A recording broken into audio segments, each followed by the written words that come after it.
di Bengkulu sedang terjadi teror. Nelpon acak mungkin ya ke nomor-nomor cewek. Terus maaf nih, di video call itu dia menampilkan si burung yang pernah di feed call random seperti itu kan. Terus ada juga yang mereka malah diperas. Yang diperas ini tanda kutip soal seksnya atau dimintain uang. Kalau nggak dikasih, videonya disebarkan. Ya, gitu disebarkan kan? Atau enggak, daripada keluarga mau malu, lebih baik mau mati aja lah. Korban-korban yang mengalami hal serupa itu kan susah cari payung hukumnya. Itu ada beberapa pasal tuh yang justru bisa menjerat si korban, tapi dia memang diperdaya oleh si pelaku sampai akhirnya nggak berdaya dan akhirnya mengikuti semua perintah pelaku.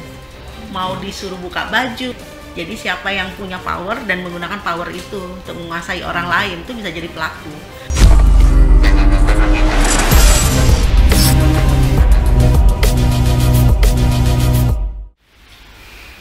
Bismillahirrahmanirrahim. Assalamualaikum warahmatullahi wabarakatuh. Waalaikumsalam warahmatullahi wabarakatuh. Salam sejahtera untuk viewer semua di forum Bengkulu yang pacak galau curang. Dan kenapa pacak galau? Karena tadi kita bahas soal obat sirup. Nah, biar nggak salah masyarakat tuh nggak salah tangkap, beritanya nggak salah-salah yang nyebar informasinya seperti ini. Nah, tadi tonton. Sebelum video ini tadi kita bahas soal obat sirup yang lagi heboh. Ya. Nah, yang heboh selanjutnya adalah di Bengkulu sedang terjadi teror. Nah, kenapa saya bilang teror? Ya, karena sedang banyak teror cewek-cewek di video call oleh nomor, nggak oknum itu pelaku. Memang ada orang yang video call nomor nggak dikenal, nelpon acak mungkin ya ke nomor-nomor cewek. Terus maaf nih, di video call itu dia menampilkan si burung Organ intinya, burung darah, burung gantung, Burung Garuda. ya. organ kelamin atau organ. Nah, itu kan kelamin. Oh, ketawa ini ya. Yang kamu namanya ketawa. ada apa dengan burung? Iya. Ini, ya saya paham sendiri lah apa yang dibahas itu. Banyak ini yang sedang cewek-cewek resah, nggak hanya anak-anak milenial ya, tapi emak-emak juga jadi bahan teror. Emak-emak juga diteror, Pak? Iya. Oh my. Segala. Ya kan orang nomornya itu nggak dikenal, ya kan? Langsung video call. Kalau diangkat, langsung itu keluar ininya. Gitu. Apanya? Hah? Itunya tadi yang Burung diketawain sama kameramen itu. Jangan-jangan sok polos kau. Aduh. Kau pelaku padahal. Aku lagi nyari mangsa. Hah? Lagi nyari mangsa? Biar kalau mau aku sebar, Pak. Berarti Jadi- kita beli rumah. Hah? Beli rumah? Nah itu nanti. Hostnya pengalaman kayak ini. Oh, belum lah, baru mau. Baru mau. Aduh. Yuk tolong catat blacklist dia. Apa di list dia? Tapi aku tidak yakin tadi bukunya polos ya ikutnya. Nah ini viral juga di salah satu media sosial Iya. Bengkulu ya. Bengkulu Info yang keren habis, banyak viewernya gitu ya. Saya sempat lihat tadi. Disebut di sini di forum. Enggak, saya udah telepon orangnya tadi. Izin ya. Halo, brotherku, Bengkulu Info. Bukan sponsor. Kan udah disebut. Enggak ada sponsor, dia teman saya, nggak ada sponsor lah. Iya.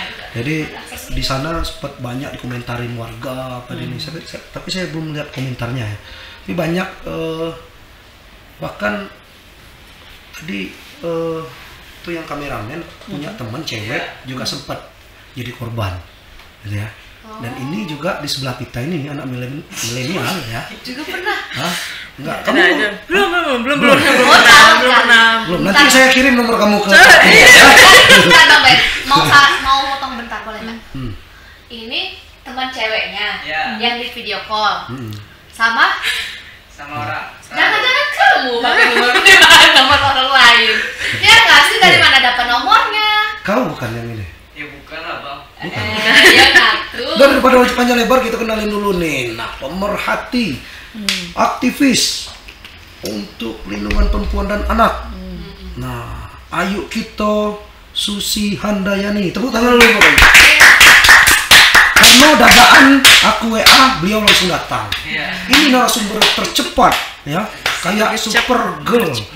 Terbang langsung datang sini. Superwoman, Ya, Supergirl. biasanya kalau Superwoman ya. Kebetulan rumahnya Woman dekat. kan memang gadis galau Oh, tapi kebetulan beda. dekat rumahnya. Rumahnya dekat jadi kan langsung cepet jadi. Masalahnya narasumber kadang itu kami nunggu jam-jam belum datang. Kadang tuh minta ditunda 1 minggu gitu kan. Kalau yuk kami Pengalaman. Tadi sebenarnya aku juga minta minggu depan, tapi dia ngomong soalnya Kalau minggu depan tak heboh lagi. lagi udah hangat lagi yuk. Ya, ini kita karena darurat ini yuk, makasih banget udah datang ke Forum Bengkulu untuk bahas soal ini. Tadinya juga sebenarnya dari Polres Bengkulu mau datang juga.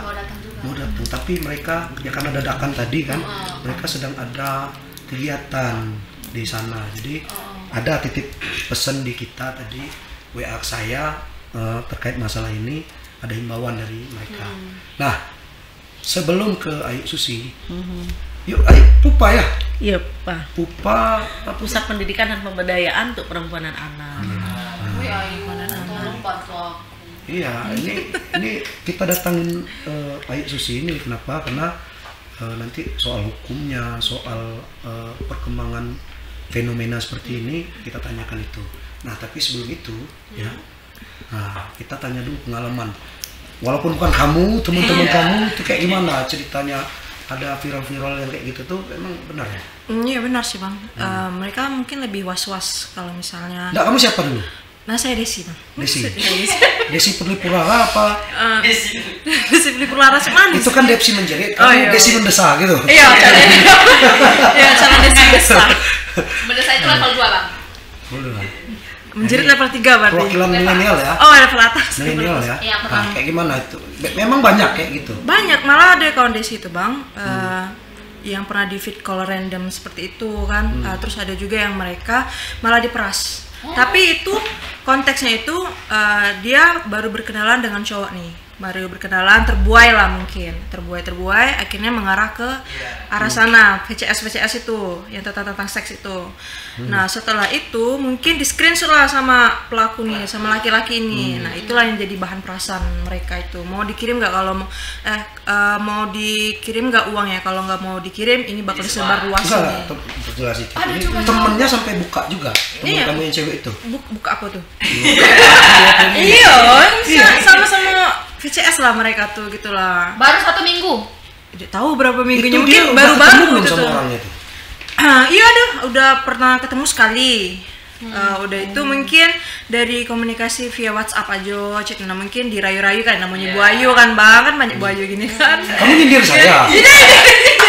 Bu Ayu bangun jam 2 subuh, bangunkan tahajud dek. Oh, Kan Bu Ayu kayak gitu bang.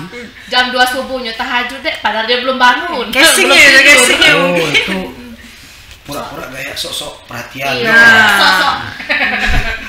Oke lah, buaya tadi. Banyak buaya-buaya yang memainkan video call. Yups, Lewat peran mereka. WhatsApp?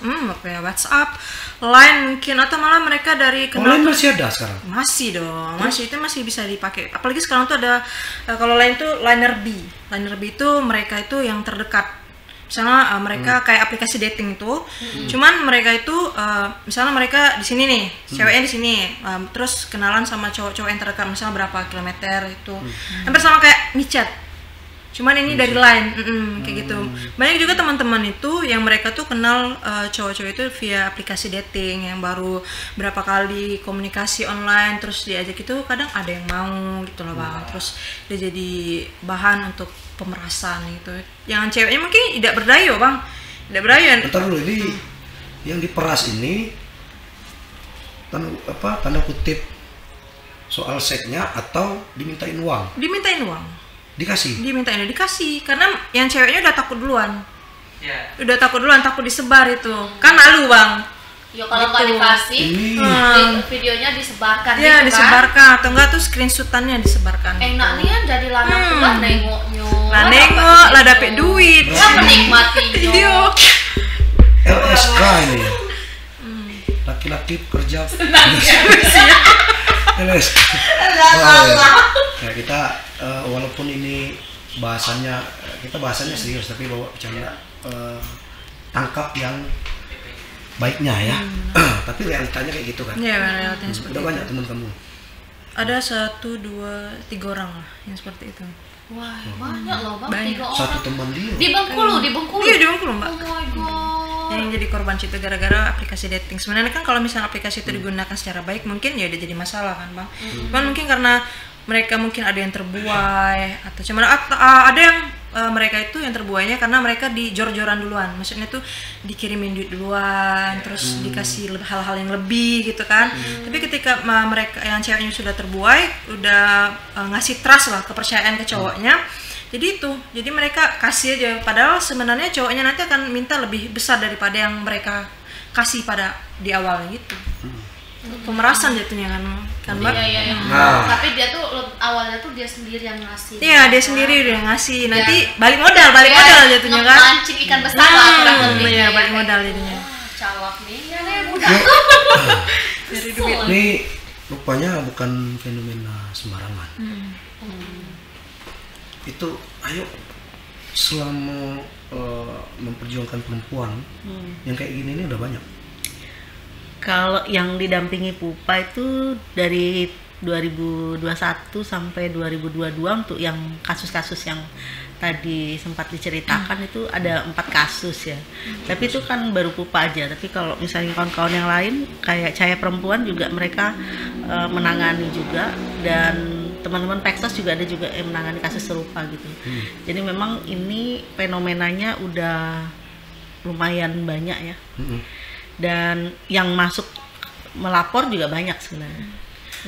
Walaupun kendalanya juga tetap ada karena sebelum undang-undang tindak pidana kekerasan seksual, korban-korban yang mengalami hal serupa itu kan susah cari payung hukumnya. Iya. Karena misalnya kalau mau pakai undang-undang ITE, undang-undang transaksi elektronik, itu ada beberapa pasal tuh yang justru bisa menjerat si korban karena misalnya ikut turut serta membuat, padahal kan pada saat itu dia kan korban nih.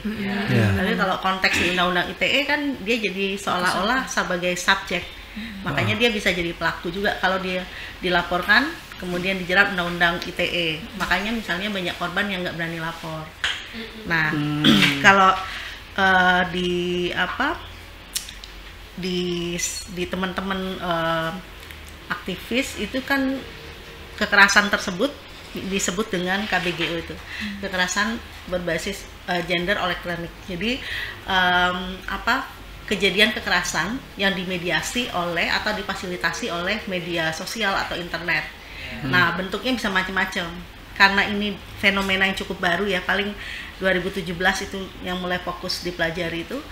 Jadi misalnya kayak Save the Children, SafeNet itu membagi menjadi 13 bentuk kekerasan berbasis gender online. Kalau Komnas Perempuan 9 bentuk. Terus kalau People Codes itu dia membagi menjadi 15 bentuk. Jadi banyak sekali bentuk-bentuknya gitu. Jadi apa yang diceritakan tadi misalnya ada pelaku yang mengirim gambar-gambar atau teks yang bernuansa seksual, mengajak untuk melakukan hubungan seksual atau memperlihatkan organ intim dan lain-lain yang tujuannya bisa untuk merendahkan dan lain-lain itu. Nah, dia bisa masuk kategori misalnya di SafeNet itu bisa masuk ke sexting. Tapi di Komnas Perempuan itu bisa masuknya ke torsion. Jadi kasus tindakan yang digunakan oleh pelaku dengan mengirimkan hal-hal yang bernuansa seksual yang tujuannya bisa untuk mengeksploitasi, memeras dan lain-lain gitu. Nah, kemudian kalau di Purple Code itu bisa jadi juga dia menjadi cyber grooming bentuknya. Jadi karena dia dimangsa. Jadi orang itu tadi katanya kan mungkin dia terlena. Sebenarnya terlena itu dampak dari aktivitas atau taktik strategi yang digunakan pelaku untuk melemahkan. Jadi dia tahu dulu nih si korban ini siapa. korban ini bisa dilemahkan pakai apa. Nah, oleh karena itu dia gunakan kayak perangkap itu loh. Jadi grooming itu kan merangkap. Jadi dia memangsa sebenarnya. Nah, untuk bisa memangsa maka dia mempersiapkan dulu umpan. Nah, umpannya itu dari dia melihat atau menganalisis siapa sebenarnya korbannya. Jadi kalau korbannya anak-anak itu suka apa? Misalnya suka mainan, suka duit, suka apa. Nah, itu dulu yang dikasih. Itu dulu ya. Jadi memang diperdaya. Jadi bukan orang itu anak itu serta merta langsung mau, tapi dia memang diperdaya oleh si pelaku sampai akhirnya nggak berdaya dan akhirnya mengikuti semua perintah pelaku. Mau disuruh buka baju, mau disuruh pap lagi telanjang, itu bisa dia lakukan karena memang interaksinya tuh intim dilakukan oleh si pelaku sampai dia masuk perangkap.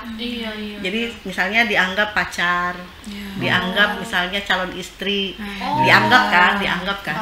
Jadi yang si perempuan tadi udah merasa punya ikatan kan. Akhirnya ketika melakukan itu dia merasa bahwa sebenarnya ini kayak bukti sayang, bukti apa gitu. Nah, padahal itu kan perangkapnya si pelaku. Jadi dia bisa masuk ke bentuk-bentuk kekerasan berbasis gender online yang bisa macam-macam tergantung dari tindakan yang dilakukan oleh pelaku. Nah, cuma kalau misalnya kita pakai Undang-Undang TPKS, Undang-Undang Tindak Pidana Kekerasan Seksual, itu ada di pasal 14, itu menyatakan bahwa kekerasan berbasis gender online itu merupakan tindak kekerasan seksual. Jadi KSBE, kekerasan seksual berbasis elektronik ini merupakan tindak pidana kekerasan seksual. Bentuknya pertama dia bisa mengcapture, mengambil gambar, menyebarkan, kemudian dia mendistribusikan apa yang sudah dia dapatkan. Tujuannya untuk apa? Kalau tujuannya untuk eksploitasi seksual, itu sanksinya misalnya kena 2 tahun 15 tahun kalau salah. Saya lupa berapa ya, tapi kalau nggak salah sekitar 5 tahun, kemudian sanksi bayarnya itu sekitar 200 juta. Tapi kalau misalnya tindakan tersebut itu digunakan untuk sampai eksploitasi, terus pengancaman segala macam, itu nanti dendanya sekitar 300 juta. Dan sanksi hukumnya kalau nggak salah 3 tahun atau berapa. Jadi itu sudah diatur. Saya lupa deh undang-undang. Nanti kita baca sama-sama di KSB itu. Jadi dia di pasal 14 itu. Artinya sebenarnya sekarang kalaupun misalnya mau melapor korban-korban itu, kalau unsurnya masuk tadi, bahwa sudah ada pengambilan gambar, kemudian didistribusikan, dan tujuannya jelas ya, misalnya ada ancaman, kemudian untuk pemerasan, untuk eksploitasi, maka itu bisa dilaporkan. Itu delik aduan atau? Delik aduan. Itu delik aduan? Ya, kalau jadi KSBE itu masuk sebagai delik aduan, artinya dia hanya bisa direspon, ditangani ketika memang ada pengaduan oleh korban atau keluarga gitu. Ya, karena di ini juga beberapa berita ya, waktu kita lihat pengungkapan oleh Polda Bengkulu, ada beberapa pelaku yang ditangkap memeras karena ini. Ya, karena memang kan kalau KBGO atau kekerasan berbasis elektronik itu memang kalau korbannya tuh nggak melapor, kita kan nggak tahu bahwa dia korban. Ya kan? Karena dia tuh di sini, karena dia tuh berhadapan langsung di handphonenya, di tangannya. Ketika dia nggak saya kamu jadi korban, ketika kamu nggak cerita, kita nggak tahu. Padahal kamu mungkin udah merasa udah ketakutan, diancam terus dan lain-lain. Ketika kamu nggak cerita, nggak melaporkan, orang nggak tahu. Kalau misalnya kasus kekerasan biasa, misalnya kamu dipukul Bang Beli, kan ketahuan nih, ada yang ngelihat, orang bisa lapor. Tapi kalau misalnya di sini kamu diancam, mau dibunuh lah, mau apa segala macam, selagi kamu nggak cerita, itu orang nggak akan tahu. Boleh nggak sih? Oke. Boleh kan? Boleh lah. Kalau misal Tapi ntar dulu, sebelum ini masih ada sangkut paut yang jelaskan tadi ya. Maksud saya ini kan oke lah kalau misalnya orang melapor sampai udah diperas atau ini itu jadi delik aduan. Nah, tapi kan ini fenomenanya beda ini. Fenomenanya bahwa semua orang diteleponin apa ini gitu kan. Nomornya nggak jelas tapi udah kemana-mana gitu loh. Ya sebenarnya kita butuh aparat kepolisian kan untuk jelaskan ini seperti apa. Apakah dia itu tidak perlu delik aduan Tapi dengan banyak fenomena ini polisi langsung mengungkap gitu. Setahu Ayu itu bisa. Kalau di Undang-Undang TPKS ya itu memang disebut delik aduan. Jadi orang yang mengalami yang bisa mengadu. Tapi kalau misalnya tadi dia menjadi kekerasan yang masif ya, yang bisa dialami oleh banyak perempuan, bisa saja misalnya ketika tanpa pengaduan atau paling tidak itu sudah diangkat oleh media, teman-teman polisi bisa nelusuri sebenarnya. Gitu misalnya nomor-nomor mana saja yang digunakan oleh pelaku untuk menyebar konten-konten tersebut kepada si si korban gitu. Karena kan memang di kepolisian kan ada cybercrime ya. Nah, di cybercrime kan sebenarnya juga punya teknologinya kan untuk mengungkap sebenarnya pemilik nomor itu siapa gitu. Masalahnya kan gini, kalau dari aduan ini orang kadang tuh kan, saya cuma diancain gitu, walaupun dia korban, dia ngeliat apa ini, cuma untuk melaporkan malas. Diperiksa di apa, harus ini saksi apa di ini, ntar mungkin HP-nya juga disita untuk bukti apa ini. Orang kan malas. Dari pengalaman Ayu ada nggak, misalnya udah viral kayak gitu, misalnya warga ada kena juga nih, ini melapor ke polisi, tapi misal via online atau pengaduan apa ini, pernah pengalaman kayak gitu nggak? Nah kalau yang kasus didampingi oleh Pupa itu dia dia kombinasi, bukan hanya di online. Jadi tadi persis beberapa hal tadi udah kita di acara ini atau sebelum ya. Jadi dia bisa berkenalan di Facebook, kemudian dari berkenalan bertemu kopi darat. Nah, ketika kopi darat itu terjadilah pemaksaan hubungan seksual. Kemudian direkam. Nah, kemudian rekaman itu memang belum didistribusikan nih oleh si pelaku, tapi sebagai alat untuk mengancam untuk terus melakukan hubungan seksual. Itu yang terjadi. Nah, ketika dilaporkan ke polisi, maka teman-teman polisi lebih fokus pada kasus perkosaan yang offline-nya. Jadi yang terjadi interaksi perkosaan itu. Jadi bukan kan online-nya yang dilihat gitu, karena dari kasusnya medianya pertama kali bertemu adalah media Facebook, tapi kemudian mereka bertemu. Jadi kasus kekerasan seksualnya itu yang bukan dilaporkan, yang diperiksa oleh kepolisian, sehingga sudah putus sih sebenarnya berapa tahun ya kemarin, 7 tahun atau berapa. Sanksinya juga cukup tinggi sebenarnya. Jadi bukan online-nya yang diperiksa gitu, itu yang untuk kasus-kasus yang di Pupa. Tapi kalau kasus yang di teman-teman cahaya perempuan, setahu saya ada kasus yang memang sampai saat ini itu belum selesai kasusnya, itu karena keterbatasan alat di Polda. Jadi alat-alat bukti 2 handphone dan lain-lain itu dibawa ke Mabes Polri. Jadi untuk diperiksa di situ, untuk dilihat bukti-bukti, mungkin misalnya screenshot lah segala macam gitu-gitu. Nah ini memang jadi tantangan sih sebenarnya. Jadi kasusnya banyak, tapi keterbatasan sumber daya dan peralatan gitu. Tapi secara ini itu apa yang dilakukan pelaku ini itu sudah masuk pidana kan, walaupun belum diperkosa, belum sudah.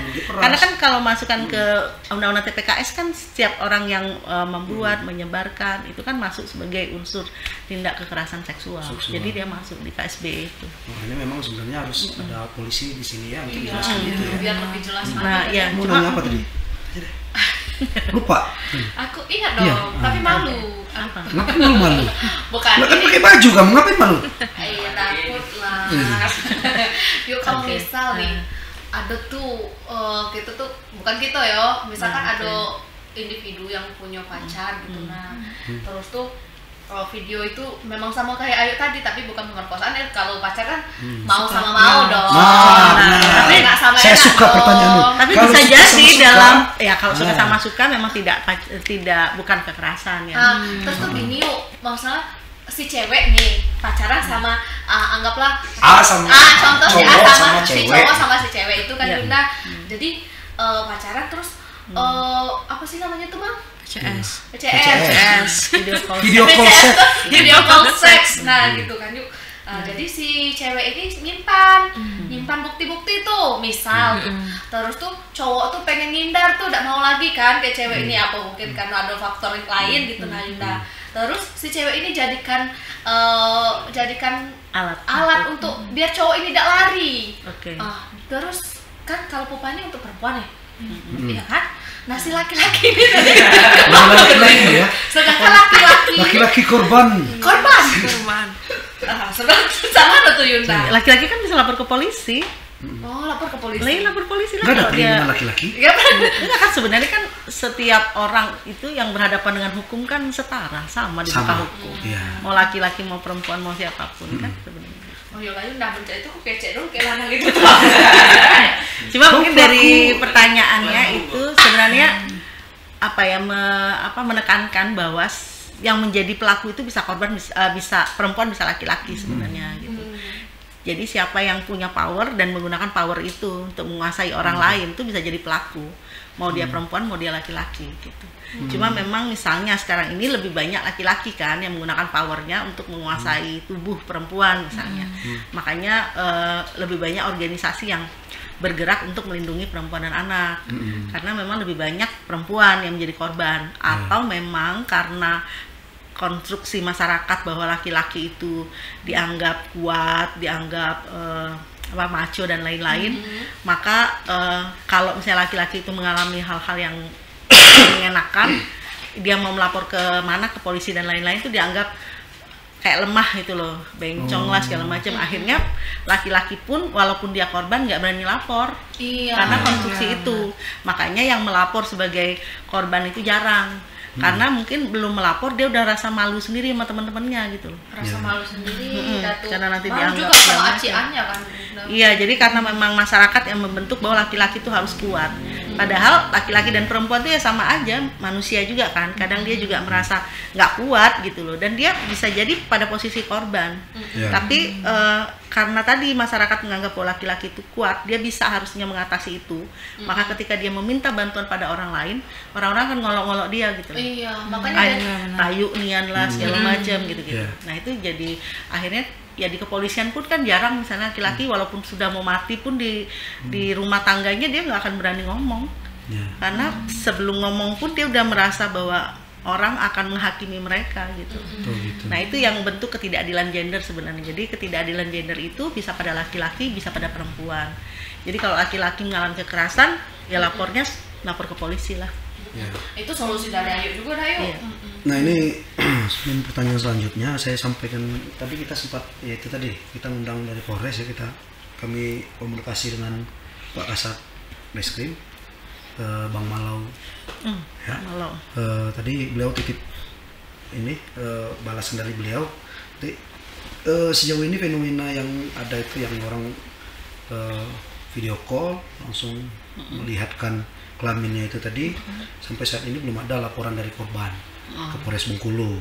Nah jadi saran dari beliau tadi sampaikan ke korban untuk melapor kan? Karena data dari Polres sendiri belum ada laporan fenomena sekarang ini. Nah itu jadi mungkin kalau udah ya sebenarnya nggak usah nunggu parah ya untuk melapor. Ya tadi soal kesadaran untuk melapor juga kan tidak semua orang tadi yang Benny bilang bahwa kalau melapor ngabisin waktu, ngabisin tenaga gitu-gitu loh. Sementara Ambo tidak begitu tidak berdampak nian sih, misalnya kayak Ambo gitu. Akhirnya itu juga mengurangi niat orang untuk membuka peristiwa-peristiwa yang dialami gitu. Nah cuma menurut saya sepakat sih misalnya dengan Benny tadi bahwa kalau misalnya itu udah banyak kemudian yang terjadi, kemudian kawan-kawan media mempublikasikan, mungkin ya harus direspon juga sama pihak kepolisian ya. Direspon ya. Kalau menurut saya, jadi ya dari laporan teman-teman media kan mereka bisa bergerak juga ya sebenarnya, misalnya paling tidak menelusuri nomor-nomor mana yang aktif untuk melakukan penyerangan seksual itu. Gitu. Ya bisa jadi kalau dibiarin aja. Nanti bukan mak-mak yang marah, tapi bak-bak yang marah juga. Ya kan? Pikirnya siapa kan? Padahal itu korban. Nah, Pak Polisi, tolong Pak Polisi. Mak-mak Pak marah, bak-bak pula yang marah. Sebelum ini mungkin saran tangkap dulu ya pelakunya. Apalagi kan sekarang misalnya kita punya nomor itu memang harus ada ini kan, masukin nik kan. Jadi ketika nomor itu bisa ditelusuri kan harusnya memang bisa langsung ditemukan harusnya. Ini memang tadi kalau zaman dulu ya kan kita beli asalnya kita punya 10 nomor kita bisa punya kan, ganti aja habis pulsa ganti. Kalau sekarang kan susah. Itu makanya ini mungkin kita ini dengarkan dikit ya. Oke. Yang sedang viral itu. Nah, saya nggak nunjukin videonya, tapi ini nih yang heboh. Oke.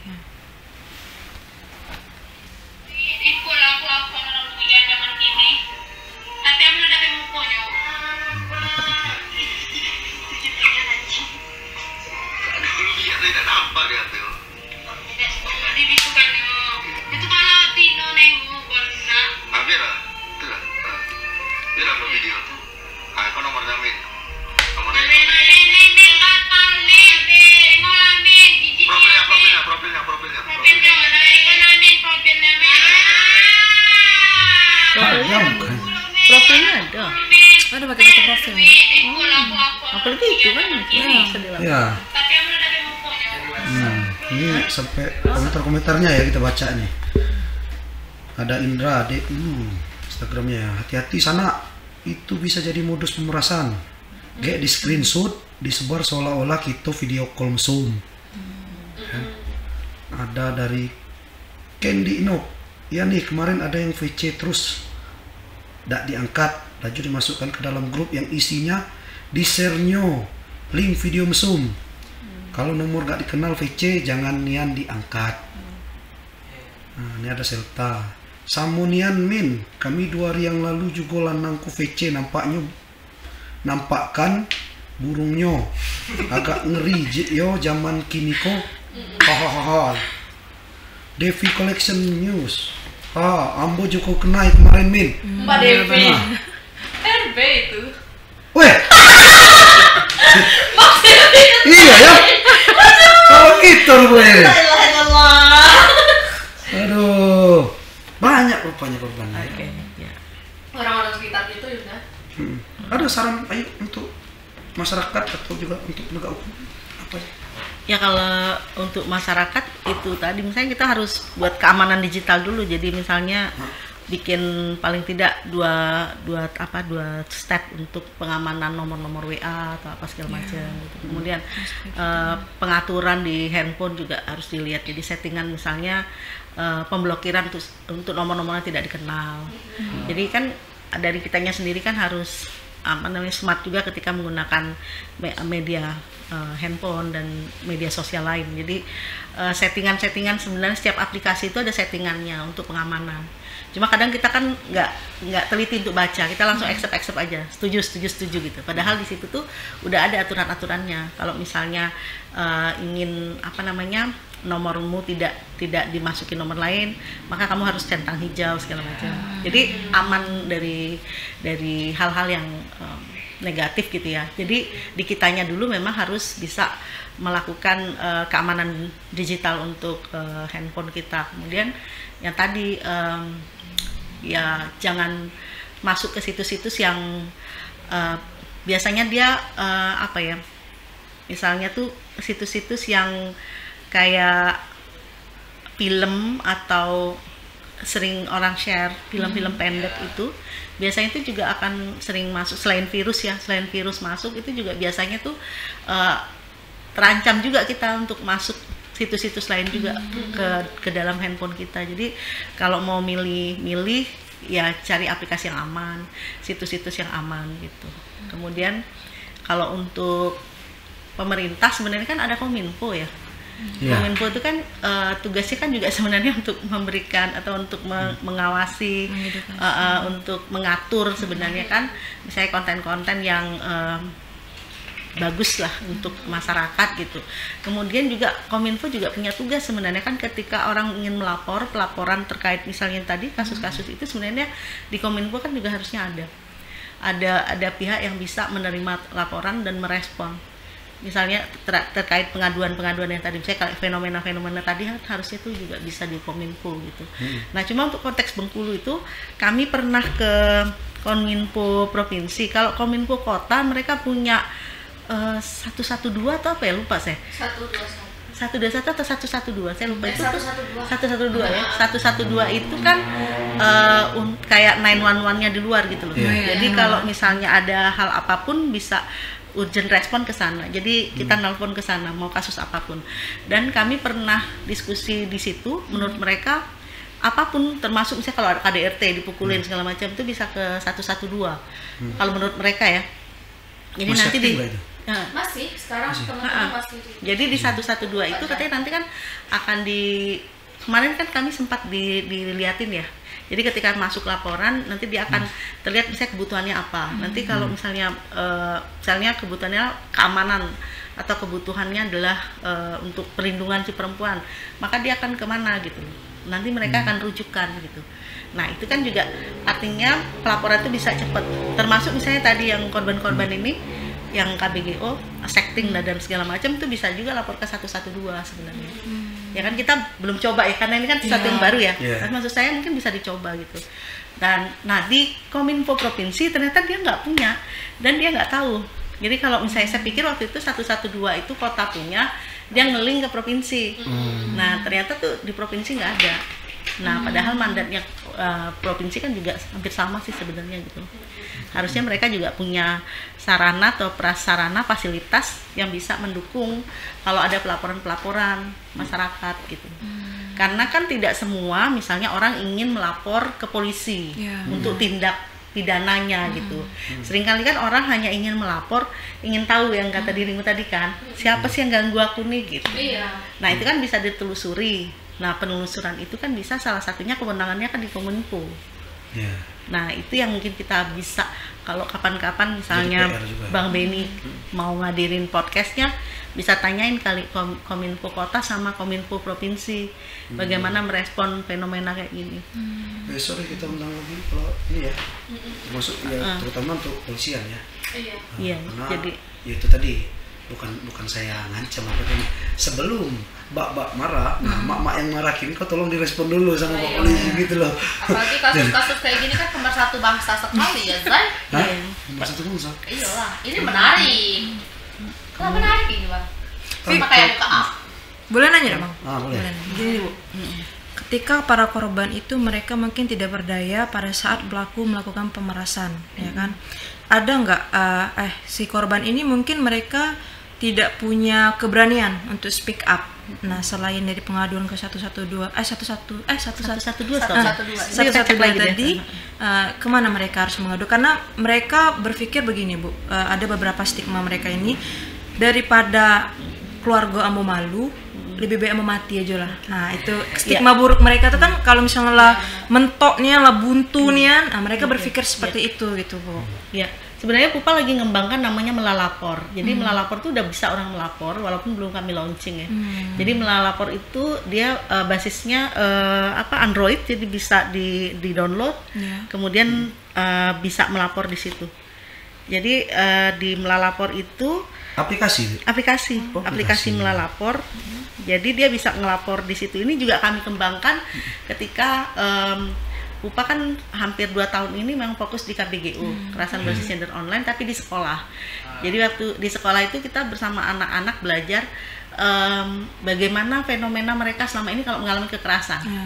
Ternyata anak itu dia tidak lagi melapor ke orang tua, tidak lagi ngobrol ke teman, tapi dia ngadunya itu ke wall, dinding atau ke status atau reel dan lain-lain gitu loh. Jadi benar-benar tuh mereka udah pakai sosmed untuk semua hal, semua hal kan. Jadi akhirnya waktu itu kita bilang kalau misalnya kalian mengalami KBGO atau teman yang mengalami KBGO, sarana mana yang paling bisa kalian jangkau? Terus mereka bilang, ya bu, buat aplikasi lah biar mudah, biar orang lain nggak tahu gitu. Akhirnya kita buatlah Melalapor ini. Ini ya, yang you not alone. You are not alone. You are not alone.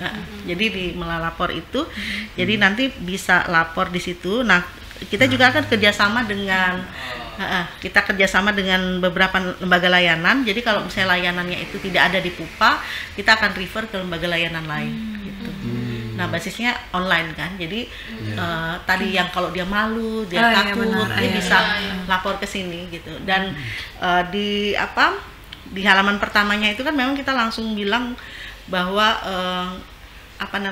kerahasiaan korban itu jadi dijamin, jamin. Lebih privacy tadi. Lebih kayak kalau biasanya tuh udah kayak gini kayak kotak saran lah zaman dulu kotak kotak saran.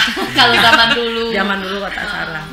Kalau sekarang udah ada malah lapor. Jadi jangan takut lagi ya Yunda ya kalau misalkan ada kekerasan atau ada ancaman-ancaman, KBGO udah mengembangkan melapor. PUPA bukan KBGO-nya. Lembaganya. Lembaga PUPA itu udah ada aplikasi. Ini saya pakai ini nih. Kan waktu kemarin bulan lalu kita melakukan jambore remaja anti KBGO dan KSB. Apa itu?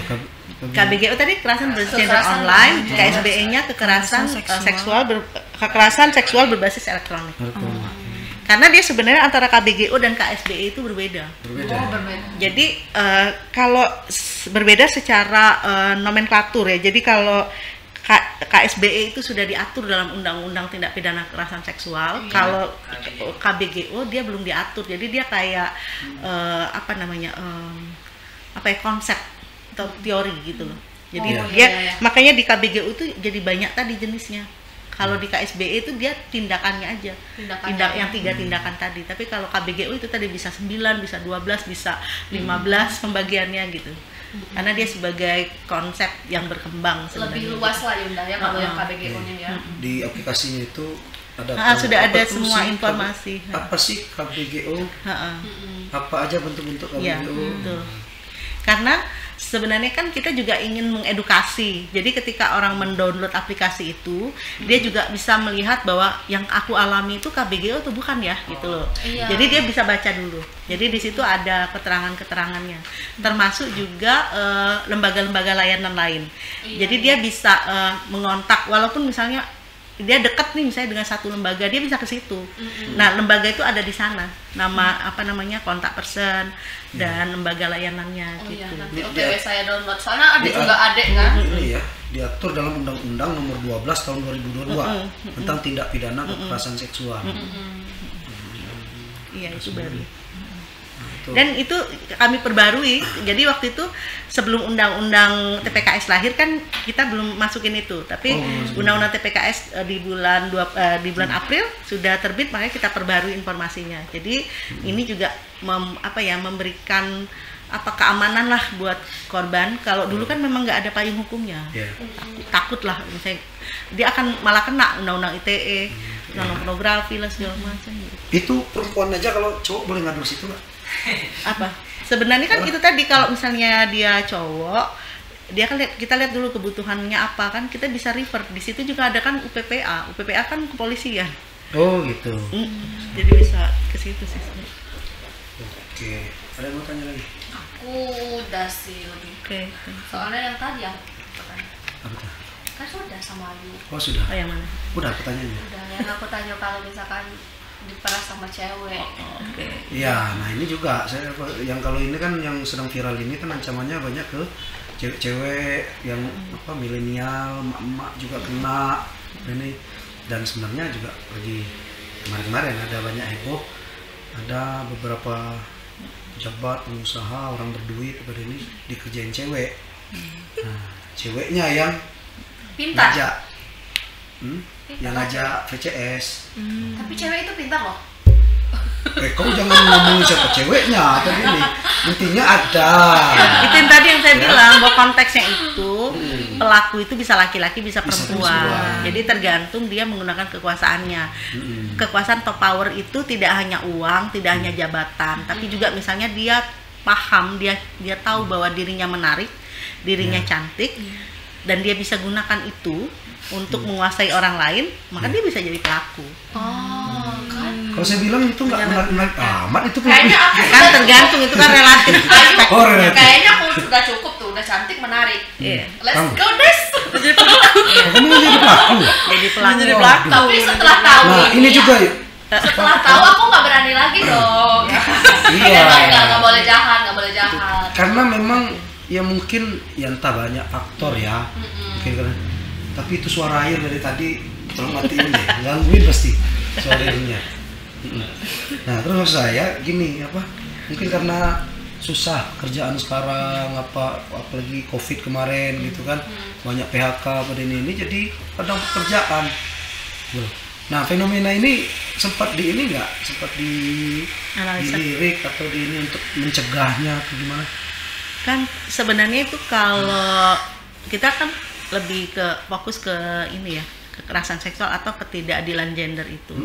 Kalau misalnya yang terjadi, misalnya banyak perempuan yang terjun untuk bertransaksi secara seksual, baik itu online maupun offline, yang tujuannya untuk mendapatkan uang, itu kan bukan konteksnya pupa ya. Jadi itu soal pilihan sebenarnya ya. Jadi ketika perempuan itu tadi tahu dirinya, kemudian dirinya menarik, kemudian dia bisa menggunakan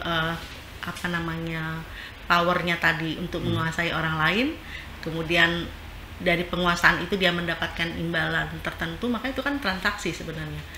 Nah, apakah transaksi itu misalnya legal, ilegal, nah itu kan sudah ranahnya kepolisian, bukan di ranah kita. Bukan gitu.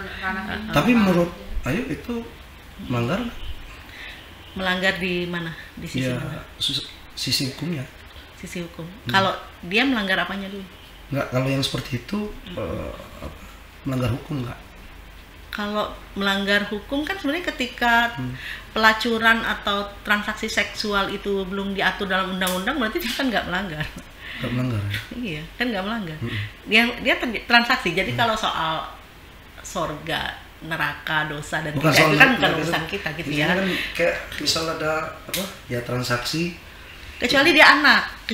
Kalau misalnya anak di bawah 18 tahun melakukan transaksi seksual, maka masyarakat tuh bisa melaporkan, atau orang tuanya juga bisa melaporkan gitu loh, bahwa misalnya anak saya misalnya melakukan transaksi seksual, walaupun dia sendiri mau, tapi tetap harus dilihat walaupun siapa dia pelakunya gitu ya. Iya, siapa orang yang menggunakan jasanya. Yang orang menggunakan jasanya itu misalnya orang dewasa, dia yang kena justru. Kalau sama-sama anak? Nah, kalau sama-sama anak kan dilihat lagi usianya. Gitu. Kalau usia pelaku itu di atas 12 tahun, dia kan masih bisa kena diproses kan. Ada tanggung jawab SPPA kan sebenarnya anak kan. Kalau saya tahu sebenarnya, tapi nggak mungkin kan saya host di sini. Orang hukum kan tahu kan. CDT aja bercanda tahu ya gitu. Oke. Ya. Mungkin ini 2 menit untuk kesimpulannya. Kesimpulan? Oke. Jadi kesimpulannya sebenarnya ketika fenomena kekerasan seksual terutama misalnya menyerang di dunia maya, maka saya sih sebenarnya ngajak teman-teman memang tadi yang pertama adalah kita mengamankan digital kita, mengamankan handphone, laptop segala macam yang terkait dengan internet. Keamanan digital itu penting. Kemudian yang kedua tadi memang kita harus cerdas untuk memilih situs-situs atau web atau aplikasi-aplikasi yang ramah aman untuk kita. Kemudian untuk anak-anak memang harusnya orang tua mengontrol penggunaan gadget, karena sebenarnya kan dari usia di atas 13 tahun itu yang baru boleh sebenarnya mereka memegang handphone atau terkoneksi dengan handphone maksimal 2 jam di atas 13 tahun. Kalau di bawah itu sebenarnya itu nggak boleh. Apalagi misalnya kalau sekarang tuh fenomenanya kan bayi malah udah dikasih kan. Padahal itu terpapar sinar dari itu kan berbahaya gitu. Jadi pada usia 13 tahun sebenarnya saya SMP itu kan kadang sudah ada kebutuhan untuk terkoneksi ya karena pelajaran dan lain-lain. Nah, itu sebenarnya para ahli itu hanya menyarankan 2 jam dalam sehari paling lama. Terkoneksi dengan internet. Satu karena radiasi, yang kedua ya kita membatasi supaya dia nggak berselancar kemana-mana. Jadi korban kayak gitu. Jadi korban juga. Iya. Oke, itu tadi bahasan kita, bahasan bawah perut ya. Nah, mudah-mudahan ini bisa jadi perhatian ya, terutama untuk masyarakat ya. Dan juga kita ya harapan kita tadi pihak kepolisian juga bisa menindaklanjuti ini, karena ya udah resahnya dah nggak sekarang aja, tapi udah by random itu udah dihantam-hantam semuanya. Bapak-bapak juga udah mulai resah sebentar lagi ya. Bapak-bapak. Nanti bapaknya pelakunya.